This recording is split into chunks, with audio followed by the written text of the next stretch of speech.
Good morning, ladies and gentlemen. I am Kino with STEMwithKino.com, and today we are going to continue some other parts of lesson one. Um, Today we are going to talk about lift development, components of the lift equation, and we're going to talk about thrust, lift, thrust, and drag. And we're also going to talk about weight as well as it relates to the four forces of flight. There are four basic forces of flight. All right, so let's talk about lift development, how lift is developed, and we're going to go to the simulator on this one. Okay, so here we are in simulator world, and we have our aircraft here, our Cessna 172, and we're going to talk about how lift is developed. Now, I want you to pay attention to this shape here. It's kind of flat on the bottom, and it's got a slight curvature on the top. I want you to pay attention. That is the shape, basically the shape of the wing, and it plays a part in our lift development. Okay, so our power plant, we're going to talk about our power plant. It basically provides thrust, or this is kind of like your fan blowing in this direction, and the resultant force is the forward movement of the aircraft. We do this, or we employ this by using a throttle control. And let's see if we can light switches will get us there. Okay, so it does. All right. So I'm going to put the parking brake on. All right, the parking brake is engaged, and this is our throttle. All right. There is no foot pedal for throttle. It's basically this switch, and as we push it in, the aircraft moves or revs up, and as we pull it out, that's like taking your foot off of the gas. So that's how one of the four forces of flight is um, created, by pushing the throttle forward. So virtual cockpit. So we can see it here as we sit in the cockpit here. If you just look here, we will advance throttle, and then we will take it out. Now parking brake is on, so it's not allowing us to move. But gas, this is like pushing down on the foot pedal, and this is taking your foot off of the gas pedal. Now pay attention, there is a RPM gauge. All right. It tells you how fast the propeller is rotating in revolutions per minute. And as we advance the throttle, we see the needle go up. And if we take the throttle out, it comes off. So now we're going to release the parking brake so we can talk about lift generation. So let's come into one spot. Okay, so we have this side view of the aircraft. And basically what's going to happen is as we throttle forward, the air molecules are going to flow over the top and the bottom of the wing. All right, and that's basically how lift is created. All right, so let's go ahead and release the parking brake. And I'm going to attempt to do this in third person. All right, so we advance the throttle while pushing it in, and the aircraft rolls forward. Now, hopefully, we can maintain a center line looking at it from this view. But basically, what's happening is airflow is flowing over the top and the bottom of the wing at a certain speed. Okay, we get to what we call a rotation speed, and we gently raise the nose wheel off, and the wings will take the weight off of the wheels, and this is how lift is generated.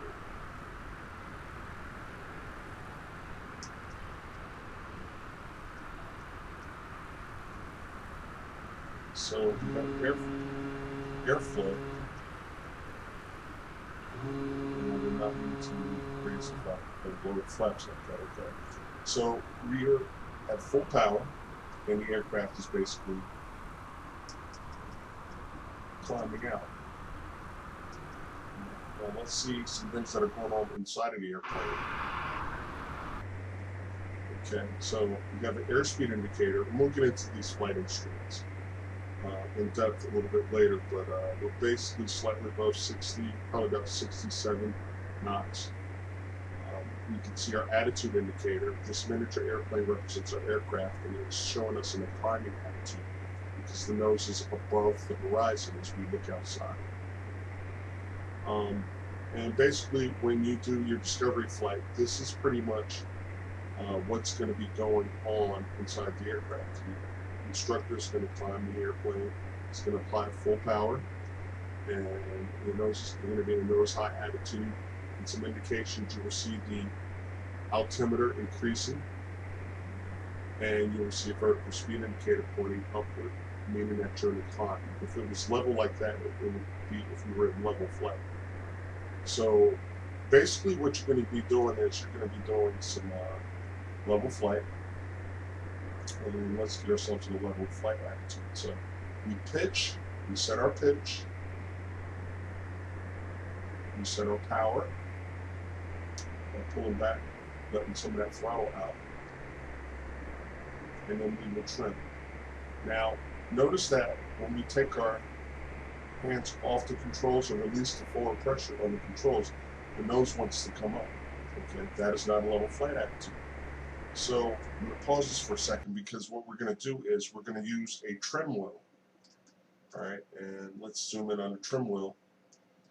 This is basically the trim wheel here, and if we take this and we rotate it upward, okay, it will bring the nose down. If we push downward and rotated the wheel upward, it will take some of the control pressures that we need to hold the aircraft still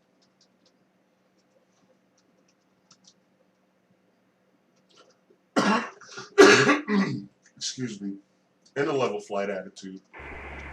Also, you see, when we take the control pressure off, the nose will float up. So what we're going to do is we're going to rotate that nose wheel upwards, and you will see it rotating in a moment. Okay, if you look down at that trim wheel, you see me rotating it up for a nose down condition to assist me, so I don't have to put that much pressure on the controlling unit. So let's see if we can get this thing leveled out. So we just keep applying the trim until she levels out. And she looks like she's settling right about there. So that is the flight condition that we want. So we notice that the vertical speed indicator is at 0, and if we want to just pull back, we just gently pull back. It should only take about maybe 2 fingertips. You don't have to fight with the aircraft.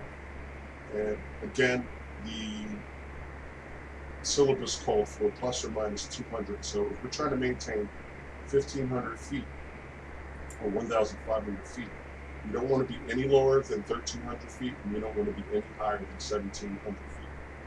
Okay, so that is probably one of the tasks that the instructor is going to, just work with you.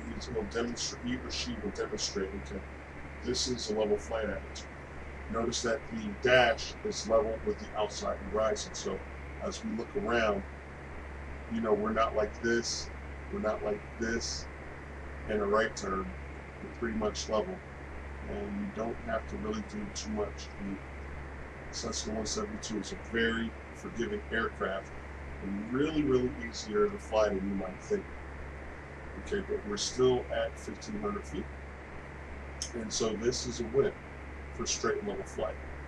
Now, some other maneuvers that we might do is climb. We always climb with full power, and we descend by reducing the power. Now, carb heat I'm not really going to talk about, or maybe I should, but for your discovery flight, the instructor is just going to see how you react to the flight environment and make sure that you're comfortable.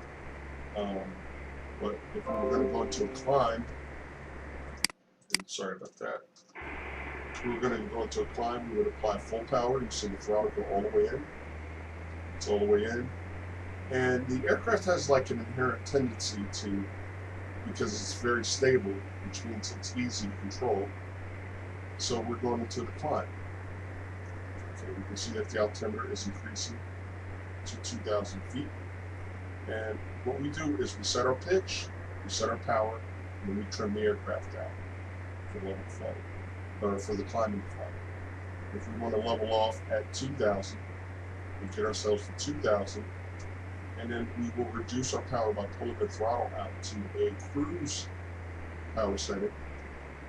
And we can see that the aircraft now is pretty much locked in almost at about 2,000 feet exactly. Okay, so that is the climb. If we wanted to descend, we will pull the power back. And you notice that the aircraft, I'm not even doing anything, I just pulled the power out. The nose has a tendency to drop. And we'll talk about that in our aerodynamics in a moment. So we have a descent going on. And notice that the dash is still level. This is a level descent. So our eyes are outside the airplane. We're scanning and we're looking around and making sure that there's no other airplanes in our midst. We're at 1,500 feet, and we will pull the nose back up to a level flight position, and then we will add power back to the cruise setting, and then we will trim using that trim wheel. I'm slightly low, I'm corrected. But basically we have 1,500 feet if we zoom in on the altimeter. And we have a slight climb, so we are back or cross-checking with the vertical speed indicator, because that is the tendency. If we don't do anything, the aircraft is going to continue that climb. So we'll go ahead and we'll trim out for 1,500. Now, an airplane is actually easier to fly than these simulators, because you actually be sitting in the aircraft and you can feel all the forces acting on you. So, coming back to lift generation. Okay, we are getting lift because airflow is moving over the top and the bottom of the wing. That is what is creating most of, or a high percentage of the lift, probably about 65–70%. All right, don't quote me on those numbers, but it is a large percentage, just because of the airfoil, and airfoil is a device to produce lift. Now, that is lift generation. Let's go into a couple extra things. Now, there's something that happens, and we talk about Bernoulli's principle in airfoils. And Bernoulli's principle states that as the velocity of a fluid increased fluid, the internal pressure decreases. So we can actually take this airfoil, and we can stick it right up under here. And this is what happens. The velocity of the air is increased on the top. And so the internal pressure or negative pressure exists on the top, because it's almost like a vacuum. And so Sir Isaac Newton's third law of motion, we get positive pressure on the bottom.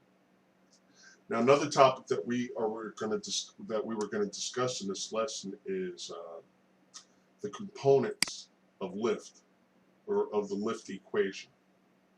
All right, angle of attack is the angle between the relative wind and the chord line, which we'll kind of discuss angle of attack later, times 1/2 air density times speed, or the velocity squared, and wing surface area. So all these play a part in actual lift generation. Let's come back and we'll talk about angle of attack. So if we took a protractor and the airflow is coming in like this, and the chord line is the imaginary line between the trailing edge and the leading edge, that is a small angle of attack. If we want to increase our angle of attack, we will pitch upwards. So we're increasing our angle of attack. When we're climbing, we're getting more lift because we're increasing our angle of attack, and the speed of the airplane and air density and the surface area of the wing all plays a part Now, I've never ever had a student come back from a check ride and like, oh, the examiner asked me about the lift equation. Um, this is something that, you know, more professional pilots would need to be familiar with, but not so much private pilots. If you understand how lift is generated, which I just demonstrated, excuse me, due to Bernoulli's principle, that will satisfy the examiners. And just knowing that if we keep increasing the angle of attack, we're going to reach a critical angle of attack where the wings don't produce lift anymore. I'll demonstrate. So we'll take the power out. And remember, that speed part of the lift equation is reducing. Right? So if we keep increasing our angle of attack, we're going to reach something called the critical angle of attack, and the airplane will stop producing lift. And you can see that the aircraft is actually falling towards the ground. So what we'll do as a result is we will reduce or lower the angle of attack and get the airflow back over the wings, because when we get ourselves in a high angle of attack condition, what happens is we get airflow just kind of striking the bottom of the wing, and we get airflow separation on the top, and then you can see that we are losing lift again. Now, this is a little bit exaggerated, but you get my drift. Okay, so the lift equation, you can look into your text and go into it more in depth. If you guys want me to just throw out some lift equations and examples, I can do that in another video. But this is generation of lift. This is how lift is created. Alright, so let's get ourselves back in that nice climbing condition. And we are climbing. Alright, so that's kind of what I wanted to talk about. Now, we also wanted to talk about the basic four forces of flight. We're in this nose-high attitude again, and basically we're going to level out, and we're going to allow our speed to build back up. Because when we get in that high angle of attack, our speed is reduced. All right, so increasing our angle of attack, this is what it looks like in that climb position. Okay, and you notice that our airspeed is dropping off. 65, 60. All right, and then we don't want to get it too much slower than that. And when we pitch down and we level back out, our speed builds back up. The more speed we have over the wings, the more lift that we're actually generating, or that the wings are actually generating. So this is a happy airfoil or happy airplane. It's generating lots of lift, and we're back up to 2,000 feet. And I'll teach you guys how to read it. I'll tune it down. We're slightly under 2,000, passing through 2,000 right about now, and we're leveling back out. So we're level out at 2,000. So that is the generation of lift. And let's pause. And there are four basic forces of flight. All right, there is, okay, that was Bernoulli's principle. We talked about that. All right, and airfoil shapes, certain airfoil shapes generate certain amounts of lift. All right, and let's talk about the four forces of flight. So we have the upward vector, which is lift, weight, because Sir Isaac Newton's third law of motion states that for every force, there's an equal opposite force. And then we have thrust, that the forward force that the propeller is generating, and then drag, which is the rearward force, or just the fact that we're putting something in the air and passing it through the air, we're going to get drag. And there's subcomponents of drag that we're going to discuss. So we talked about lift development, the components of the lift equation. We talked about lift, thrust, and the drag components, and also the weight components as well. So that's pretty much this lesson in a nutshell as far as the recap goes. Okay, so it's pretty much the only other maneuver that you will go through in a discovery flight on turns. So let's say we were going to execute a left turn. All right, you can scan in the area already, but we clear left by looking and slightly raising the wing a little bit. We don't see any aircraft out there, so we clear left, turn left. And so we verbally say it.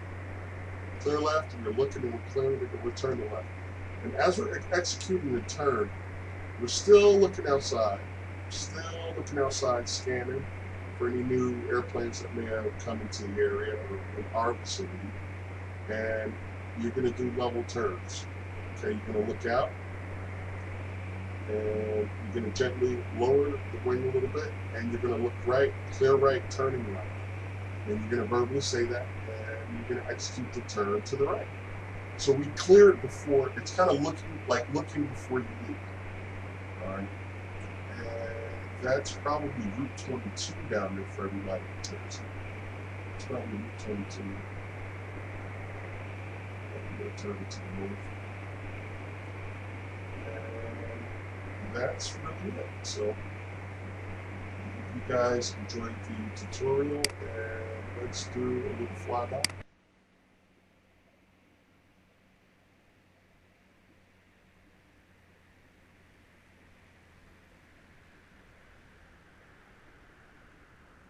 And I'll see you guys next video.